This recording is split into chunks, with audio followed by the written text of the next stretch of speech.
നമസ്കാർ, ഞാൻ ഹരിത.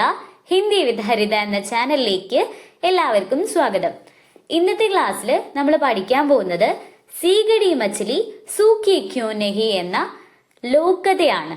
ലോക്കഥ എന്ന് പറഞ്ഞാല് നാടോടിക്കഥ. ഇത് എഴുതിയിട്ടുള്ളത് പഞ്ചേ മങ്കേഷ്കർ റാവ് എന്ന എഴുത്തുകാരനാണ്.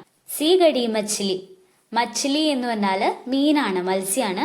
സീഗടി മച്ചിലി എന്ന് പറഞ്ഞാല് ഒരു തരം മത്സ്യാണ്.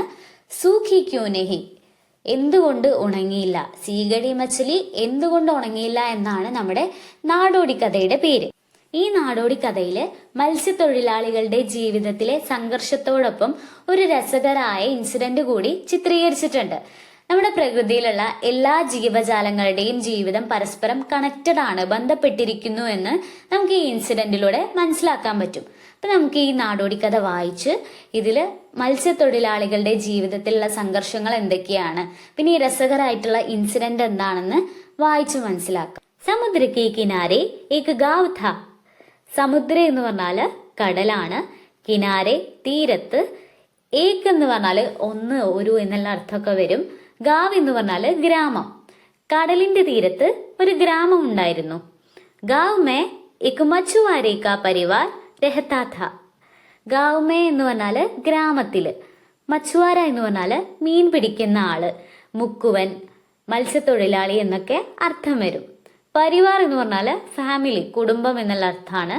രഹത്താ ഥാ എന്ന് പറഞ്ഞാല് താമസിച്ചിരുന്നു. ഗ്രാമത്തില് ഒരു മുക്കുവ കുടുംബം, ഒരു മീൻപിടുത്തക്കാരന്റെ കുടുംബം താമസിച്ചിരുന്നു. ഉസ് പരിവാർ മേ ചാർ ലോഗ് ഥേ. പരിവാർ എന്ന് പറഞ്ഞാല് കുടുംബം, ഫാമിലി എന്നാണ് അദ്ദേഹം മുകളിൽ പറഞ്ഞിട്ടുണ്ടായിരുന്നു. ചാർ എന്ന് പറഞ്ഞാല് 4. ആ ഫാമിലിയില് 4 പേരുണ്ടായിരുന്നു. മച്ചുവാരിൻ, ഉസ്കാ പതി, ഉൻകാ ഏക് ബച്ചാ ഓർ മച്ചുവാരെ കി മാ. മച്ചുവാരിൻ എന്ന് പറഞ്ഞാല് മീൻ പിടിക്കുന്ന സ്ത്രീ, മുക്കുവത്തി എന്നൊക്കെ പറയും. പതി എന്ന് പറഞ്ഞാല് ഭർത്താവ്, ഏക് എന്ന് പറഞ്ഞാല് ഒരു, ബച്ച എന്ന് പറഞ്ഞാല് കുട്ടി, മാ എന്ന് പറഞ്ഞാല് അമ്മ. അപ്പൊ ആ കുടുംബത്തില് 4 പേരുണ്ടായിരുന്നു.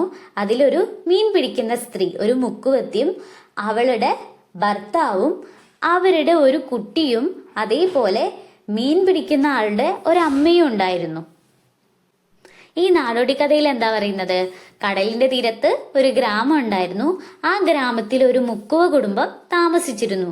ആ കുടുംബത്തില് 4 പേരുണ്ടായിരുന്നു. അതില് ഒരു മീൻ പിടിക്കുന്ന സ്ത്രീ, ഒരു മുക്കുവത്തി, അവളുടെ ഭർത്താവ്, അവരുടെ ഒരു കുട്ടിയും ആ മീൻ പിടുത്തക്കാരന്റെ, ആ മുക്കുവന്റെ അമ്മയുമാണ് ഉണ്ടായിരുന്നത്. അപ്പൊ നമുക്ക് ബാക്കി വായിക്കാം. മച്ചുവാര സമുദ്രസെ മച്ഛലി പക്കടുക്കൽ ലാത്ത. മച്ചുവാര എന്ന് പറഞ്ഞാല് മീൻ പിടിക്കുന്ന ആള്, മത്സ്യത്തൊഴിലാളി, മുക്കുവൻ എന്നുള്ള അർത്ഥമൊക്കെ വരുന്നുണ്ട്. സമുദ്ര എന്ന് പറഞ്ഞാല് കടല്, സമുദ്രസേ എന്ന് പറഞ്ഞാല് കടലിൽ നിന്ന്, മച്ഛലി എന്ന് പറഞ്ഞാല് മീന്, മത്സ്യം, പക്കെടുക്കൽ പിടിച്ച്, ലാത്ത എന്ന് പറഞ്ഞാല് കൊണ്ടുവരും. ഈ മീൻ പിടിക്കുന്ന ആള് കടലിൽ നിന്ന് മീൻ പിടിച്ച് കൊണ്ടുവരും. മച്ചുവാരിൻ ഇൻ മച്ഛലിയോ കോ ബാസാർ ലേ ജാക്കർ ബേച്ച്തി. മച്ചുവാരിൻ എന്ന് പറഞ്ഞാല് മുക്കുവത്തി. ഈ നമ്മുടെ മച്ചുവാര എന്ന് പറഞ്ഞാൽ ആരാണ്? മീൻ പിടിക്കുന്ന ആളാണ്, മുക്കുവനാണ്. അവരുടെ ഭാര്യയാണ് ഈ മച്ചുവാരി. ഇൻ മച്ചിലിയോങ്കോ, ഈ മത്സ്യങ്ങളെ, ബാസാർ എന്ന് പറഞ്ഞാല് മാർക്കറ്റ്, ലേ ജാക്കർ കൊണ്ടുപോയി, ബേച്ച്തി ഈ മത്സ്യങ്ങൾ എന്ത് ചെയ്യും, മാർക്കറ്റിൽ കൊണ്ടുപോയി വിൽക്കും. ജോ മച്ചിലിയാം ബച്ച് ജാത്തി ഉനെ ബൂഡിയമ്മ ധൂപ്പ് മേ സുഖാത്തി തി. ബൂഡിയമ്മ എന്ന് പറഞ്ഞാല്, ബൂഡി എന്ന് പറഞ്ഞാല് വൃദ്ധ, വയസ്സായിട്ടുള്ള ആളുകളെയാണ് നമ്മൾ പറയുന്നത്. ധൂപ്പ് എന്ന് പറഞ്ഞാല് വെയില്, സുഖാതിഥി എന്ന് പറഞ്ഞാല് ഉണക്കുമായിരുന്നു. അപ്പൊ ഈ മുക്കുവത്തി ബാസാറില്, മാർക്കറ്റിൽ കൊണ്ടുപോയി വിറ്റിട്ട് ബാക്കി വരുന്ന ശേഷിക്കുന്ന മത്സ്യങ്ങൾ എന്താണ്, ഈ ബൂഡിയമ്മ വെയിലത്ത് വെച്ച് ഉണക്കുമായിരുന്നു. ഓർ ബച്ച വോ പടാ പടാ റോത്താ രഹത്ത. ബച്ച എന്ന് പറഞ്ഞാല് കുട്ടി, പടാ പടാ എന്ന് പറഞ്ഞാല് കിടന്ന്. അപ്പൊ ഈ ബൂഡിയമ്മ ഈ മത്സ്യങ്ങള് വെയിലത്തിട്ട് ഉണക്കുന്ന സമയത്ത് കുട്ടി എന്താണ്, അവിടെ കിടന്നിട്ട് കരഞ്ഞുകൊണ്ടേയിരിക്കും. ഈ കുട്ടി കരയുന്നത് എന്തുകൊണ്ടായിരിക്കും? അതിന്റെ അമ്മ മീൻ വിൽക്കാൻ വേണ്ടിയിട്ട് മാർക്കറ്റിലേക്ക് പോയതാണ് അല്ലെ. അപ്പൊ അതിന് ചിലപ്പോ വിശന്നത് കൊണ്ടായിരിക്കും ഇങ്ങനെ കരയുന്നത്. പിന്നെ ബൂഡിയമ്മ എന്താ ചെയ്യുന്നത്, ബാക്കി വന്ന മീനുകള് വെയിലത്തിട്ടിട്ട് ഉണക്കുകയാണ്. അപ്പൊ നമുക്കിനി ഈ കഥയില് ബാക്കി എന്താണ് നടന്നതെന്ന് വായിച്ചു നോക്കാം. एक दिन मछुआरा जाल लेकर नाव में जा बैठा. ഏക് ദിൻ എന്ന് പറഞ്ഞാല് ഒരു ദിവസം, ജാൽ എന്ന് പറഞ്ഞാല് വല, നാവ് എന്ന് പറഞ്ഞാല് തോണി.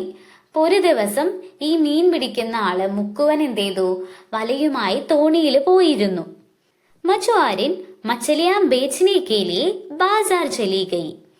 മച്ചുആരിൻ എന്ത് ചെയ്തു? മച്ചലിയാം മീനുകള് ബേച്ചനെ കെ ലിയെ വിൽക്കാൻ വേണ്ടി ബാസാർ, ബാസാർ എന്ന് പറഞ്ഞാല് മാർക്കറ്റാണ്, ചലി ഗയി പോയി. ഈ മുക്കുവത്തി എന്ത് ചെയ്തു? മീനുകൾ വിൽക്കാൻ വേണ്ടിയിട്ട് മാർക്കറ്റിൽ പോയി. घर पर बूढ़ी अम्मा बची मछलियों को धूप में सुखा रही थी. घर എന്ന് പറഞ്ഞാല് വീടാണ്, ബച്ചി മച്ചലിയോ എന്ന് പറഞ്ഞാല് ബാക്കി വന്ന മത്സ്യങ്ങള്, ധൂപ്പ് വെയില്, സുഖാരഹീത്തി എന്ന് പറഞ്ഞാല് ഉണക്കുകയായിരുന്നു. വീട്ടില് ഈ ബൂഢി അമ്മ ബാക്കിയുള്ള മത്സ്യങ്ങള് വെയിലത്തിട്ടിട്ട് എന്ത് ചെയ്യാണ്? ഉണക്കുകയായിരുന്നു. और बच्चा एक चटाई पर പടാ പടാ രോ രഹാ ഥാ. ബച്ച കുട്ടിയാണ്, ചട്ടായി എന്ന് പറഞ്ഞാല് വിരിപ്പ്, മാറ്റാണ്, പടാ പടാ എന്ന് പറഞ്ഞാല് കിടന്ന്, രോ രഹാ ഥാ കരയുകയായിരുന്നു.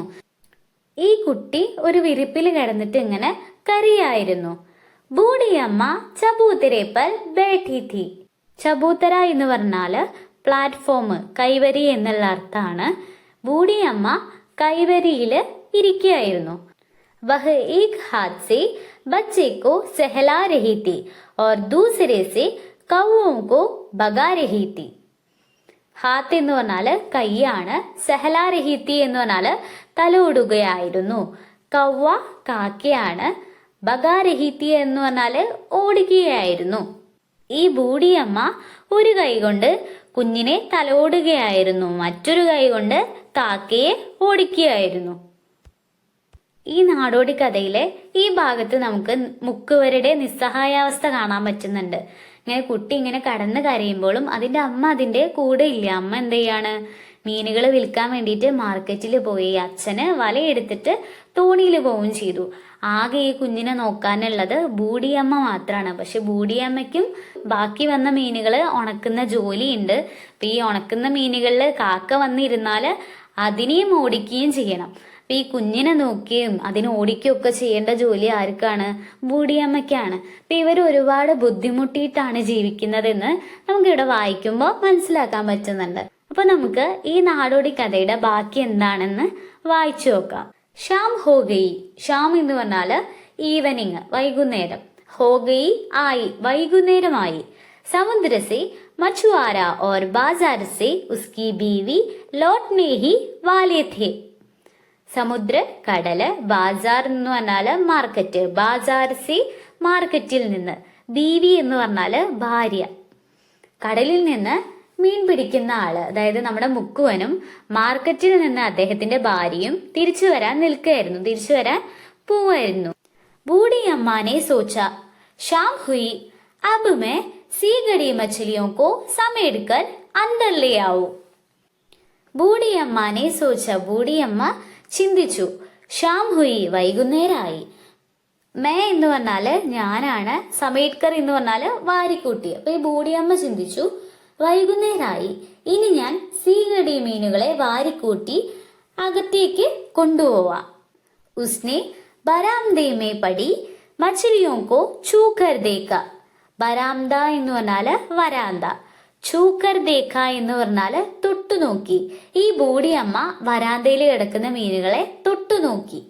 മച്ചിലിയാം അഭീബി സൂക്കി നെഹിത്തി. മീനുകൾ ഇപ്പോഴും ഉണങ്ങിയിട്ടില്ലായിരുന്നു. ഇപ്പൊ വൈകുന്നേര സമയമായി. അപ്പൊ മച്ചുവാര കടലിൽ നിന്നും മച്ചുവാരിൻ മാർക്കറ്റിൽ നിന്നും വരാൻ നിൽക്കുന്ന സമയമായിട്ടുണ്ടായിരുന്നു. അപ്പൊ ബൂഢിയമ്മ ചിന്തിച്ചു, വൈകുന്നേരമായി, ഞാൻ ഈ മീനുകളൊക്കെ എന്ത് ചെയ്യാം? വാരിക്കൂട്ടിയിട്ട് അകത്തേക്ക് കൊണ്ടുപോവാന്ന് വിചാരിച്ചിട്ട് ഈ വരാന്തയിൽ കിടക്കുന്ന മീനുകൾ തൊട്ടു നോക്കി. അപ്പൊ എന്താണ്? ഈ വെയിലത്തിട്ടിട്ടുള്ള ഈ മീനുകള് ഇപ്പോഴും ഉണങ്ങിയിട്ടില്ലായിരുന്നു. അപ്പൊ ഇന്നത്തെ ക്ലാസ്സിൽ ഇത്ര മാത്രമേ എടുക്കുന്നുള്ളൂ. ഇതിന്റെ ബാക്കി വേറൊരു വീഡിയോ ആയിട്ട് പോസ്റ്റ് ചെയ്യുന്നതാണ്. അതിനു മുന്നേ നമ്മളിപ്പോ വായിച്ചു കഴിഞ്ഞിട്ടുള്ള ഭാഗത്തില് പ്രധാനപ്പെട്ട കുറച്ച് വാക്കുകൾ പഠിക്കേണ്ടതുണ്ട്. അപ്പൊ അതൊക്കെയാണ് ഞാനിവിടെ പ്രത്യേകമായിട്ട് മാർക്ക് ചെയ്തിട്ടുള്ളത്. സമുദ്ര, പരിവാർ. രണ്ടാമത്തെ വരിയിൽ മച്ചുആരിൻ. മൂന്നാമത്തെ വരിയിൽ പതി, ബച്ച. പിന്നെ അടിയിലായിട്ട് മച്ച്ലി, ബാസാർ, ബൂഡി അമ്മ എന്നുള്ളതും മാർക്ക് ചെയ്തിട്ടുണ്ട്. അപ്പൊ നിങ്ങളത് നിങ്ങളുടെ ടെക്സ്റ്റിൽ മാർക്ക് ചെയ്യുക, അല്ലെങ്കിൽ ഇത് മനസ്സിലാക്കി വെക്കുകയോ ചെയ്യുക. അടുത്ത പേജിലും നമ്മുടെ നാടോടി കഥയിൽ അറിഞ്ഞിരിക്കേണ്ട, പഠിച്ചിരിക്കേണ്ട കുറച്ച് വാക്കുകൾ മാർക്ക് ചെയ്തിട്ടുണ്ട്. ഇവിടെ റെഡ് കളറിലുള്ളതാണ് ഞാൻ വായിക്കാൻ പോകുന്നത്. ആദ്യത്തെ വരിയില് മച്ചുആര, ജാൽ, നാവ് എന്നുള്ള വാക്കുണ്ട്. അതിന് താഴെയായിട്ട് മൂന്നാമത്തെ വരിയില് ധൂപ്, ചടായി. പിന്നെ ഉള്ളതില് ചബൂത്തരെ, ഹാത്ത് എന്നുള്ള വാക്കും കാക്ക എന്ന അർത്ഥം വരുന്ന കവ്വ എന്നുള്ളത് നിങ്ങൾ മനസ്സിലാക്കി ഓർത്ത് വെക്കുക. അപ്പൊ നമുക്കിനി അടുത്ത പേജിലുള്ളത് നോക്കാം. ഇവിടെ ഷാം, ബീവി, സീഗടി മച്ചലിയോ, ബരാംദേ എന്നുള്ള വാക്കാണ് വന്നിട്ടുള്ളത്. അപ്പൊ ഇതൊക്കെ നിങ്ങൾ പ്രത്യേകമായിട്ട് മാർക്ക് ചെയ്തിട്ടോ അല്ലെങ്കിൽ നോട്ട് ബുക്കിൽ എഴുതിയിട്ടോ പഠിച്ചു വെക്കുക. നമ്മുടെ ടെക്സ്റ്റിൽ ഇതിനടിസ്ഥാനമായിട്ട് പല ക്വസ്റ്റ്യൻസും വന്നത് കൊണ്ടാണ് നിങ്ങൾക്ക് ഇത് പ്രത്യേകമായിട്ട് പറഞ്ഞു തന്നിട്ടുള്ളത്.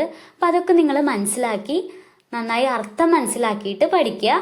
വാക്കുകളുടെ അർത്ഥമൊക്കെ നിങ്ങൾക്ക് ക്ലാസ് എടുക്കുമ്പോൾ തന്നെ ഞാൻ പറഞ്ഞു തന്നിട്ടുണ്ടായിരുന്നു. പിന്നെ നിങ്ങളെ 6ാം ക്ലാസ്സിലെ എല്ലാ ചാപ്റ്ററുകളും നമ്മുടെ ചാനലിൽ അപ്ലോഡ് ചെയ്തിട്ടുണ്ട്. നിങ്ങൾക്ക് പരീക്ഷയ്ക്ക് വരാൻ സാധ്യതയുള്ള ചോദ്യങ്ങളൊക്കെ ഒരൊറ്റ വീഡിയോ ആയിട്ടും നമ്മുടെ ചാനലിൽ ഇട്ടിട്ടുണ്ട്. അപ്പോൾ നിങ്ങൾക്ക് കുറഞ്ഞ സമയം കൊണ്ട് തന്നെ ഒരുപാട് ചോദ്യങ്ങൾ പഠിക്കാനും അതേപോലെ പാഠഭാഗത്തിൽ എന്താണ് പറയുന്നതെന്ന് മനസ്സിലാക്കാനൊക്കെ പറ്റും. അപ്പോൾ അതൊക്കെ പോയി നിങ്ങൾ കാണുക. അപ്പോൾ ഈ ക്ലാസ് എടുത്ത് തന്നത് നിങ്ങൾക്ക് ഇഷ്ടമായിട്ടുണ്ടെങ്കിൽ നിങ്ങൾ കമൻറ്റ് ബോക്സിലൂടെ എന്നെ അറിയിക്കാൻ മറന്നു പോകരുത്. അപ്പോൾ നമുക്ക് അടുത്ത ക്ലാസ്സിൽ കാണാം.